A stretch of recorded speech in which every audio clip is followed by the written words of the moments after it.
क्योंकि मैं एक सरकारी नौकरी वाला हूँ, पुलिस में हूँ मैं। और तुम लोगों की ना इतनी हैसियत नहीं है कि तुम अपनी बहन की शादी मुझसे कर सको। कोई फायदा नहीं है पढ़ाई करने से, तुम कोई बड़ी अधिकारी नहीं बन जाओगी। और वैसे भी तुम्हारी ऐसी लड़कियां ना घर का कामकाज करते हुए ही अच्छी लगती हैं, पढ़ाई करते हुए नहीं। जब वो लड़का तेरी जिंदगी से हमेशा के लिए जा चुका है तो बार बार तेरी जिंदगी में उसे दखल देने की क्या जरूरत पड़ रही है? इंस्पेक्टर साहब, आप चिंता मत कीजिए, आपका ऐसा कहीं भी नहीं जाएगा। सर 1000 रुपये बन गए, ये लीजिए।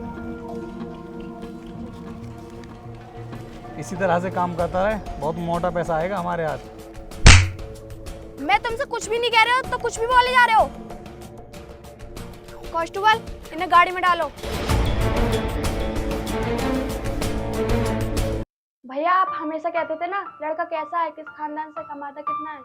छोटी, मैं जो भी कहता था तेरे भले के लिए कहता था, ताकि तू जल्दबाजी में आकर कोई गलत कदम न उठा ले। भैया, लड़के की सरकारी नौकरी है, वो पुलिस में है। क्या सच में ही वो पुलिस में है?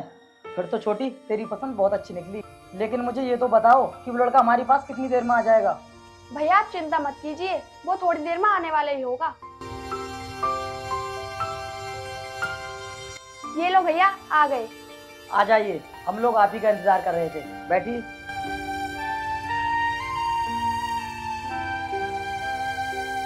माफी चाहता हूँ, आने में थोड़ा सा लेट हो गया। कोई बात नहीं। ये बताओ, तुम्हारे घर से कोई साथ में नहीं आया? जी नहीं, मैं अकेला ही आया हूँ। छोटी, तेरी पसंद बहुत अच्छी है, ये जीवन में तुझे हमेशा खुश रखेगा। क्या मतलब? मैं कुछ समझा नहीं। छोटी, पंडित जी से अच्छा सा मुहूर्त निकलवा कर हम तुम्हारी शादी खूब धूमधाम से करेंगे। ये आप लोग क्या कह रहे हो?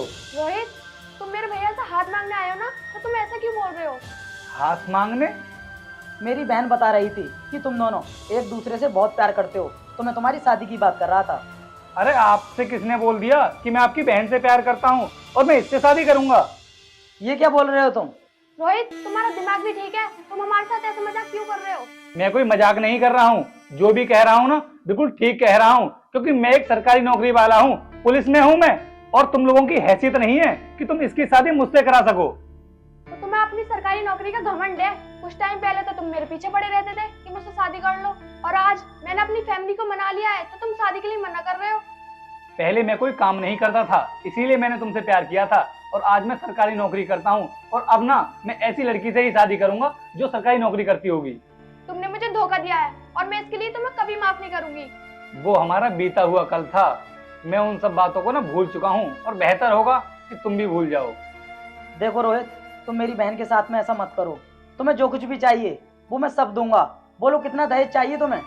ये हुई ना काम की बात। मैं भी यही चाहता था कि तुम यही सब बातें करो। अगर तुम अपनी बहन की शादी मुझसे कराना चाहते हो तो तुम्हें दहेज में ना सिर्फ एक फॉर्च्यूनर गाड़ी देनी होगी।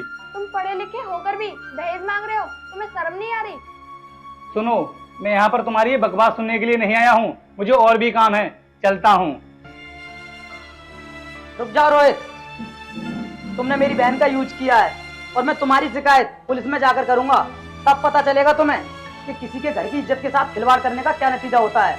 अरे तुम क्या शिकायत करोगे मेरी पुलिस में? मैं खुद एक पुलिस वाला हूँ, कोई मेरा कुछ भी नहीं कर पाएगा। और जो तुम्हें करना हो ना कर लेना।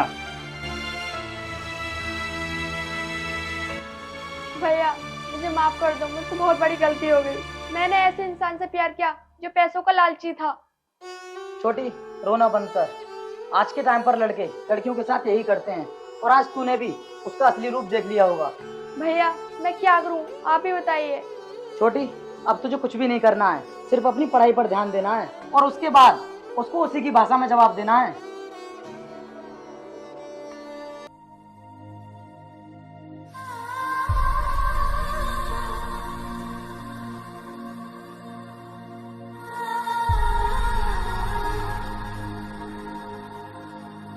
रिक्शे का इंतजार किया जा रहा है मैडम जी। अगर रिक्शा नहीं मिल रहा हो तो बाइक पर बैठ जाओ, मैं ही छोड़ दूंगा। कोई जरूरत नहीं है मुझे तुम्हारी हेल्प की, मैं खुद चली जाऊंगी। अरे वाह, आज तो बहुत अकड़ दिखाई जा रही है, लगता है वो गुस्सा अभी तक गया नहीं है। और हाँ, वैसे ये किताबें कैसी हैं तुम्हारे हाथ में? मैं कोचिंग जा रही हूँ। अच्छा, तो अब पढ़ना भी शुरू कर दिया है।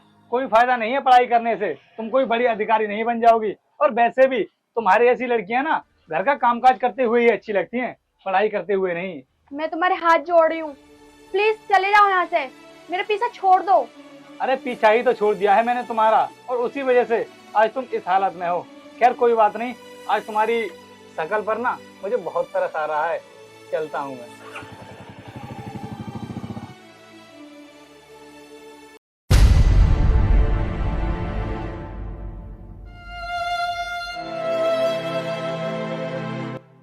अरे क्या हुआ बहन, तू इस तरह उदास होकर क्यों आ रही है? कोई बात है क्या?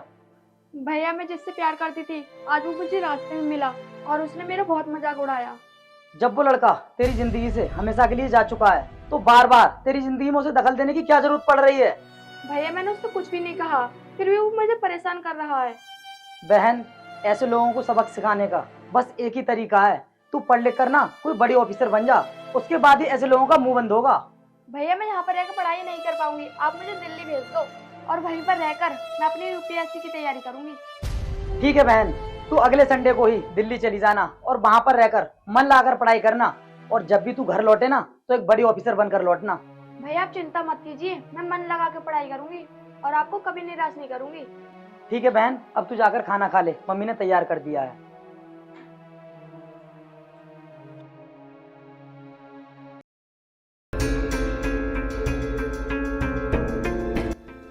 आइए इंस्पेक्टर साहब आइए। जब से आप हमारे इलाके में आए हैं ना, हमारा काम बहुत आसान हो गया है। तुम लोगों की वजह से मैं भी अपनी जिंदगी को पूरी शान शौकत के साथ में जी रहा हूँ, मुझे भी काफी प्रॉफिट हो रहा है। और वैसे भी तुम तो अच्छे से जानते हो कि आज के जमाने में ईमानदारी से काम करने पर 2 वक्त का खाना भी अच्छे से नसीब नहीं होता है। बताइए इंस्पेक्टर साहब, कैसे आना हुआ? मैं तुम लोगों के पास इसलिए आया हूँ क्योंकि काफी टाइम से तुमने मेरे घर पर मिठाई नहीं पहुँचाई है। मुझे तो ऐसा लग रहा है कि मेरा हिस्सा भी तुम लोग आपस में बांट कर खा रहे हो। और हाँ, याद रखना, आज तुम जो कुछ भी कर पा रहे हो ना, मेरी वजह से कर पा रहे हो, क्योंकि अगर मैं तुम्हारा साथ नहीं दूं तो तुम सलाखों के पीछे होते। इंस्पेक्टर साहब, आप चिंता मत कीजिए, आपका हिस्सा कहीं भी नहीं जाएगा। अभी तक कोई मोटी पार्टी हाथ नहीं लगी है, इसलिए आपका हिस्सा नहीं पहुंच पा रहा है। कोई बात नहीं सर, बहुत जल्द आपका हिस्सा आपको मिल जाएगा। चलो ठीक है, चलता हूँ मैं, और ध्यान रखना अपना।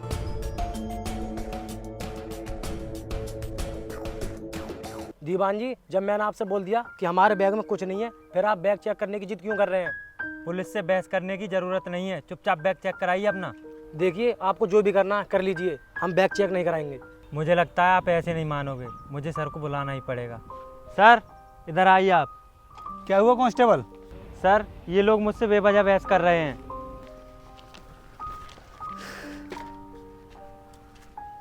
अरे आप लोग यहाँ पर क्या कर रहे हो? क्या बात थी कांस्टेबल? सर ये लोग बैग चेक नहीं करा रहे थे। कांस्टेबल, मैं इन लोगों को बहुत अच्छी तरह से जानता हूँ, ये बहुत ही शरीफ लोग हैं, इनके बैग में ऐसा कुछ भी नहीं होगा, जाने दो इनको, जाइए आप लोग। धन्यवाद साहब।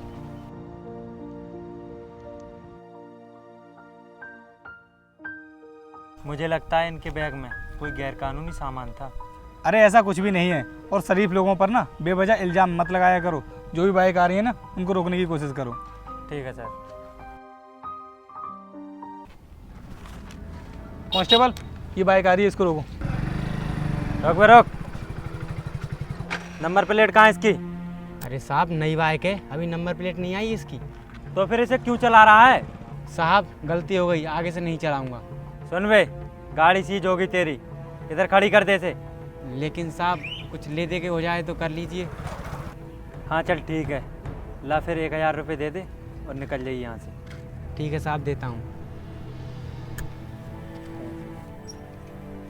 चल निकल अब। हाँ, कितने पैसे देकर चला गया वो? सर 1000 रुपये बन गए, ये लीजिए। इसी तरह से काम करता रहे, बहुत मोटा पैसा आएगा हमारे हाथ। देख वो बाइक आ रही है, उसको जाकर रोक। ठीक है सर।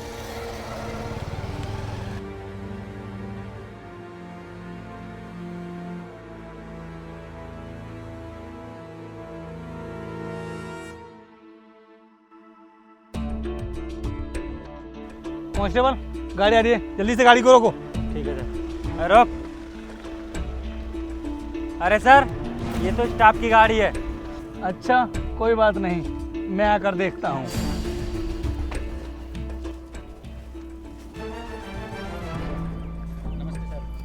नमस्कार। हाँ जी, तो कांस्टेबल साहब कहाँ जाना हो रहा है? अरे वाह, इस गाड़ी के अंदर तो ये मैडम भी बैठी हुई हैं और आखिरकार तुमने एक पुलिस वाले से शादी कर ही ली।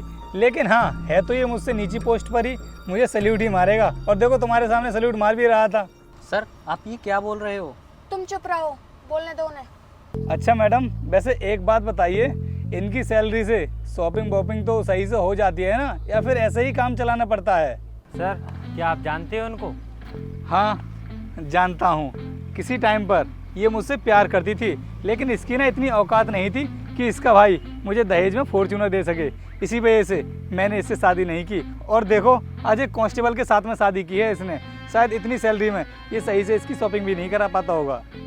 अरे सर, बाहर तो निकालिए इन लोगों को। चिंता मत करो, अभी मिलवाता हूँ तुम्हारे लिए भी। अरे भाई कांस्टेबल साहब, गाड़ी के अंदर ही बैठे रहोगे या फिर अपनी मैडम को बाहर भी लेकर के आओगे? अरे इतने दिनों के बाद मुलाकात हो रही है तो बाहर तो ले आओ इनके लिए। लेकिन सर तुम चुप रहो, हम लोग बाहर चलते हैं।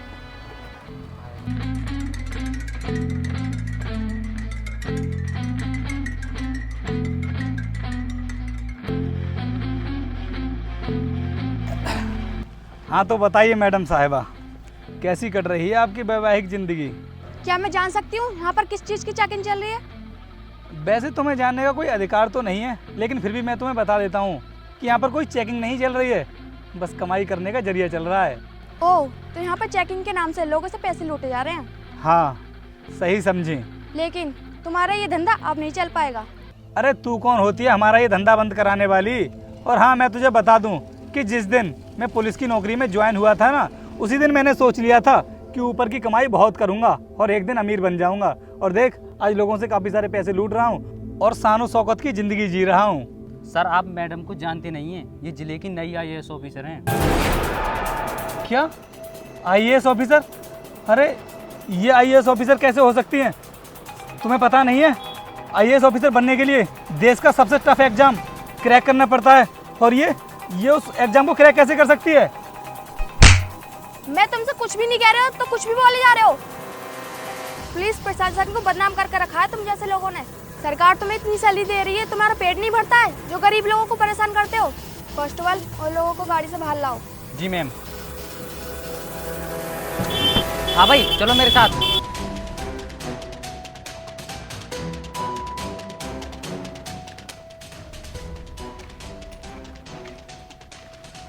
इन लोगों को तो जानते होगे तुम। इनको? अरे मैं इनको नहीं जानता हूँ। कौन है ये लोग? झूठ बोलने की जरूरत नहीं है, इन लोगों ने सब कुछ बता दिया तुम्हारे बारे में। क्या इन लोगों ने मेरे बारे में तुम्हें सब कुछ बता दिया है? देखो राधिका, मैं ना तुमसे माफ़ी चाहता हूँ, प्लीज़ मुझे माफ़ कर दो। और वैसे भी तुम तो मेरा पुराना प्यार हो ना। तुमने बहुत गलत काम किया है, इसलिए कानून तुम्हें कभी माफ नहीं करेगा। मैं तुम्हें अभी के अभी सस्पेंड करती हूँ और इसके साथ तुम्हें जेल भी होगी। कांस्टेबल, इन्हें गाड़ी में डालो।